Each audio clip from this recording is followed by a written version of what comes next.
श्री सुखदेव जी महाराज कहने लगे, राजन आपने ठीक सुना है।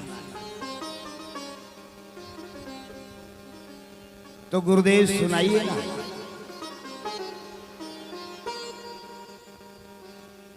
इसी के मध्य में कर्म योगी सम्राट महाराजा परीक्षित ने एक प्रश्न और किया और कहने लगे, गुरुदेव मैंने एक चर्चा और भी सुनी है ब्राह्मणों के मुख से कि द्वारिका में भगवान श्री कृष्ण के ऊपर भी एक बार चोरी का लांछन लगा था।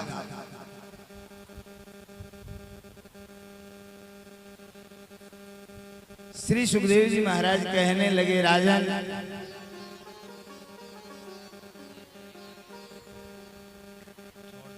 ये संसार है और ये संसार किसी को नहीं छोड़ता।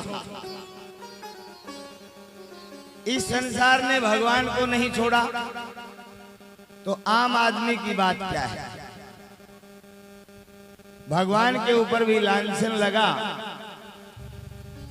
तो सुखदेव जी कहने लगे, राजन एक बार द्वारिका में सत्राजीत नाम का एक भक्त था जो सूर्य का बहुत बड़ा भक्त था, सूर्य का उपासक था। एक बार भगवान सूर्य प्रसन्न हुए और अपनी सम्मंतक मणि दे करके सत्राजीत को धन्य बनाया। कहने लगे, सत्राजीत ये मणि शुद्धता से, सात्विकता से इसकी पूजा पाठ अगर करते रहोगे तो ये अपने भार से 8 गुना ज्यादा स्वर्ण प्रदान करती रहेगी। अब मणि लेकर के सत्राजीत महाराज द्वारिका में प्रवेश करते हैं। द्वारिका के एक चबूतरे के ऊपर भगवान श्री कृष्ण अपने सखाओं के साथ बैठे विचार विमर्श कर रहे हैं। जैसे ही आते हुए सत्राजीत को देखा, एक भक्त की दृष्टि पड़ी। कहने लगे, देखो ना प्रभु, आज तो हमारी द्वारिका में साक्षात सूर्य नारायण भगवान ही अवतरित होकर के आ रहे हैं। भगवान ने पीछे मुड़ करके देखा, मुस्कुराए, कहने लगे, ये सूर्य नारायण नहीं, ये सूर्य का भक्त है सत्राजीत, और उपहार के रूप में ये भगवान के द्वारा दी गई मणि है, ये मणि का प्रकाश है। बातें कर ही रहे थे तब तक सत्राजीत वहां पर आ गए। आपस में नमस्कार आदि हुआ। भगवान मुस्कुराते हुए सत्राजीत से कहने लगे, देखो ये सूर्य नारायण के द्वारा दी गई एक दिव्य मणि है, इसको शुद्धता और सात्विकता से रखेंगे तो ये हमारे को 8 भार ज्यादा स्वर्ण प्रदान करेगी। तो जो धन मिलेगा उससे जन कल्याण में लगाएंगे, विश्व शांति में लगाएंगे, बड़े बड़े आयोजन किए जाएंगे, सत्कर्म होगा, प्रजा का पालन पोषण इससे चलता रहेगा। आप ये मणि राजकोष में सुरक्षित रख लो। जैसे ही बात कही, सत्राजीत खिलखिला करके हंसने लगे। वारे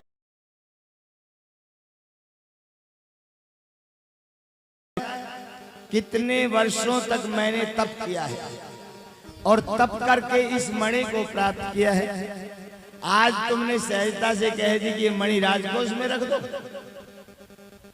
इतना कह करके सत्राजीत वहां से मणि लेकर के अपने भवन में आ गए। विद्वान ब्राह्मणों के द्वारा स्वस्ति वाचन मंगल पाठ के साथ उस मणि की स्थापना की गई। नित्य प्रति पूजा कर्म चलने लगा और मणि 8 भार स्वर्ण प्रदान करने लगी। सत्राजीत ने भी उस धन को जन कल्याण में लगाना प्रारंभ कर दिया। जगह जगह यज्ञ अनुष्ठान, जहां भी देखो ये देवालय कौन बनवा रहा है? सत्राजित महाराज। ये औषधालय कौन बनवा रहा है? सत्राजित महाराज। ये गौशाला किसकी चल रही है? सत्राजित महाराज की। ये यज्ञ किसका चल रहा है? सत्राजित महाराज का। ये भंडारा कौन करवा रहा है? सत्राजित महाराज। देखते ही देखते चारों तरफ सत्राजित का बोलबाला हो गया। अब एक दिन की बात, सत्राजित का एक भाई है छोटा, जिसका नाम है प्रसेन। प्रसेन से वो बहुत प्यार करता था। एक दिन प्रसेन ने कहा, भैया ये मणि मुझे दे दो, मैं इस मणि को कंठ में धारण करके और कुछ वन विहार करना चाहता हूं। अपने छोटे भाई के प्रेम में आकर के मना न कर सका। सत्राजित ने वो मणि मंदिर से उठा करके प्रसेन को दे दी, लेकिन मणि तो शुद्धता से रखने के लिए प्रदान की गई थी। प्रसेन ने मणि को धारण किया, अपने घोड़े के ऊपर सवार हुए और जंगल में पशुओं का शिकार करने के लिए चले गए, पशुओं को मारने लगे। सुखदेव जी कहते हैं, राजन समय निकला, न प्रसेन वापिस आया, न मणि का कोई पता लगा। सत्राजित महाराज ने सोचा, ये छलिया कृष्ण है, ये हमारी मणि से जलता था। इसने पहले भी कहा था कि मणि को राजकोष में रख दो, हो सकता है इस कृष्ण की कोई न कोई चाल है। इसने हमारे भाई कृष्ण को मरवा दिया है और मणि को कहीं छुपा करके रख लिया है। ये बात देखते ही देखते पूरी द्वारिका में हवा की तरह फैल गई। एक बार सायंकालीन भगवान प्रसाद पा रहे थे, रुक्मणी पास में बैठी, पंखा झल रही थी और उसी समय पूछने लगी, प्रभु आपकी आज्ञा हो तो एक बात पूछूं? पूछो देवी। मैंने चर्चा सुनी है कि आपने सत्राजित की मणि को कहीं छुपा दिया है, प्रसेन की हत्या का कलंक आपके ऊपर लगा है। प्रभु मुस्कुराए, कहने लगे, हाँ देवी, आज ही मेरे सामने भी ये चर्चा आई थी, लेकिन चिंता मत करो, मैं जल्दी ही इस कलंक को अपने माथे से मिटा दूंगा। भगवान प्रसाद पाकर के सीधे महाराज उग्रसेन के पास पहुंचे, प्रणाम किया, अनुनय विनय करने लगे। राजन, अगर आपका थोड़ा सहयोग मिल जाए तो मेरे माथे पर लगा कलंक मिट सकता है। क्या चाहिए? मुझे कुछ अंग रक्षक चाहिए और कुछ खोजबीन करने वाले सेवक चाहिए। मैं उस मणि की खोज करवाना चाहता हूँ। उग्रसेन महाराज ने मंजूरी दी। प्रातः काल कुछ अंग रक्षकों के साथ, कुछ खोजियों के साथ भगवान सत्राजित के पास पहुंचे, उसको साथ लिया कि चलो मणि को खोजते हैं। जंगल में, गहरे जंगल में निकल गए, कहीं पर कोई पता नहीं लगा। एक दूर पहाड़ की तलहटी के पास कुछ पक्षी उड़ने की, कुत्ते भौंकने की आवाज दिखाई दी, सुनाई दी। पक्षी उड़ रहे थे, कुत्ते भौंक रहे थे। एक मंत्री ने कहा, हो सकता है वहां कुछ भेद लग जाए। वो वहीं पर गए, वहां जाकर के देखा तो क्या देखा, घोड़ा और प्रसेन मरे पड़े हैं, लेकिन मणि नहीं। खोजियों ने कहा, इनका वध किसी सिंह ने किया है और सिंह के अगले पंजे में मणि का निशान दिखाई दे रहा है, इसलिए कोई शेर मणि को लेकर के चला। शेर के पद चिन्हों के साथ साथ आगे बढ़े तो शेर भी मरा पड़ा है, लेकिन मणि नहीं। फिर खोजियों ने देखा कि शेर के पंजों में रिछ के बाल फंसे हुए थे। अंदाज लगाया किसी रिछ के साथ इसका युद्ध हुआ है, और जैसे ही दाएं बाएं देखा तो रिछ के अगले पंजे में मणि का निशान दिखाई दिया। उन्होंने बताया किसी रिछ ने शेर को मार दिया है और मणि रिछ लेकर के चला गया। अब रिछ के पद चिन्हों से आगे बढ़ते ऋषि के पद चिन्ह तो पहाड़ की एक बहुत बड़ी गुफा में प्रवेश कर गए, लेकिन गुफा तो बहुत गहरी है, आगे अंधेरा, अब अंदर कौन जाए? सबने मना कर दिया। कृष्ण ने कहा कोई बात नहीं, आप यहाँ पर रुको, लांछन मेरे माथे पर लगा है, मैं जो है इसके अंदर जाता हूँ, लेकिन जब तक मैं वापिस नहीं आऊं तुम यहीं पर रहना। अंगरक्षकों से कहा, राजकोष से महाराज से कह करके खाने पीने की सारी व्यवस्था यहाँ पर बना दी जाए। प्रभु गुफा में प्रवेश कर गए। गुफा बहुत लंबी थी, अंधेरी गुफा में चलते चलते आगे प्रकाश दिखाई दिया। प्रभु को यकीन हुआ कि मणि यही है। आगे जाकर देखा तो क्या देखा? मणि के प्रकाश में एक बहुत सुंदर कन्या आमोद प्रमोद से खेल रही है, आनंदित है, प्रफुल्लित है। प्रभु जैसे ही आगे बढ़े और आते हुए उस नव आगंतुक को उस बाला ने देखा, वो बाला जोर से चिल्लाई और उसकी चिल्लाहट सुनकर के वहां पर सोए हुए जामवंत जी महाराज खड़े हुए और जैसे ही प्रभु आगे बढ़े, नजदीक लगे, जामवंत जी ने तो आव देखा ना ताव, प्रभु पर टूट पड़े। युद्ध प्रारंभ हो गया। श्री सुखदेव जी कहते हैं, राजन 28 दिन तक दिन रात युद्ध चलता रहा, लेकिन पराजित होने का कोई नाम नहीं ले रहा है। अब प्रभु तो प्रभु थे, प्रभु तो अपनी लीला कर रहे थे, उनको तो कोई थकान नहीं हुई, लेकिन जामवंत जी तो ब्रह्मा की सृष्टि के एक साधारण जीव थे।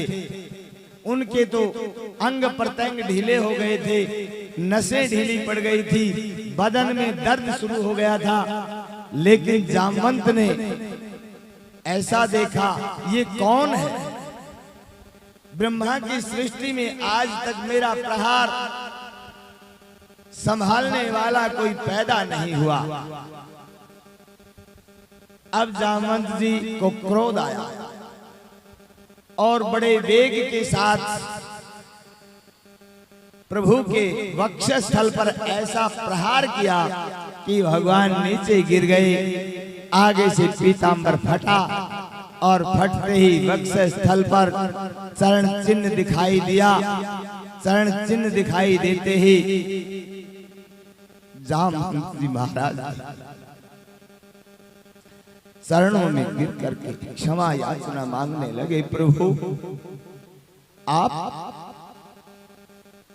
ऐसा कौन सा अपराध हो गया था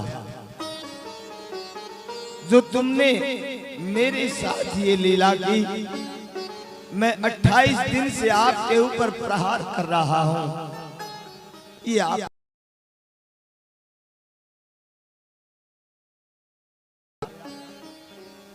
जामवंत जी बोलते जा रहे हैं, प्रेम आंसू धारा बहती जा रही है, लेकिन प्रभु मुस्कुरा रहे हैं।